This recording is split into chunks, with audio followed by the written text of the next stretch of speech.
महाराज ये उपरोहिती जो कर्म है ये बड़ा ही मंदा कहा गया है। क्यों? बोले उपरोहित्य कर्म बहु मंदा।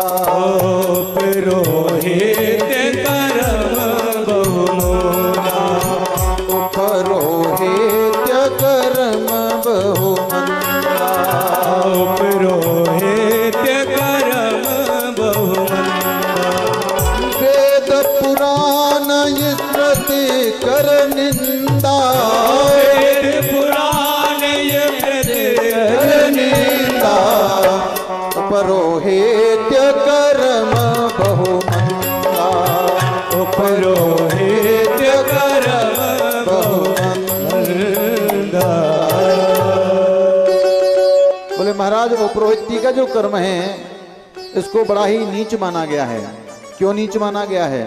बोले इसलिए नीच माना गया है कि यजमान के यहाँ, क्योंकि पहले जो उपरोहित्य होते थे, अब आजकल तो यह विधान बहुत कम हो चुका है। बाकी पुरोहित जी के बिना हमारे कुटुंब में, परिवार में कोई कार्य होता ही नहीं था। शुभ कार्य है तो उसमें पुरोहित जी की पहले जरूरत, पुरोहित जी उसमें उपस्थित रहेंगे, पुरोहित जी की देखभाल में ही सारे शुभ कार्य होंगे।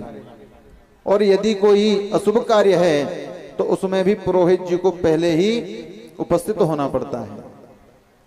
और पुरोहित एक ही होते हैं, जो कुल परंपरा से चले आ रहे हैं वही पुरोहित होते हैं।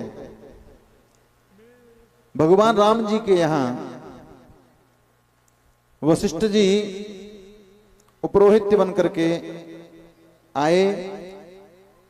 वशिष्ठ जी ने मना किया, बोले हम उपरोहित नहीं बनेंगे।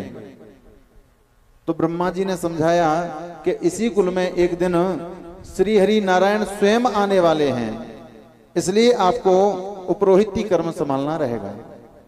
महाराज भगवान के प्राप्ति के लिए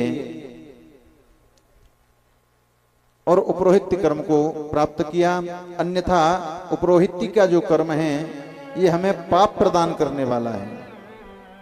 क्योंकि हम जिसके उपरोहित्य हैं वह जो भी कर्म करेगा, अच्छा कर्म करेगा तो उसका आधा फल हमको भोगना है, और यदि उसके यहाँ गलत कार्य हो रहा है तो उसका आधा फल भी हमको ही भोगना है।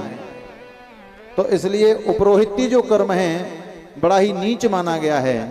महाराज पांडित्य कर्म और उपरोहित्य कर्म में यही अंतर है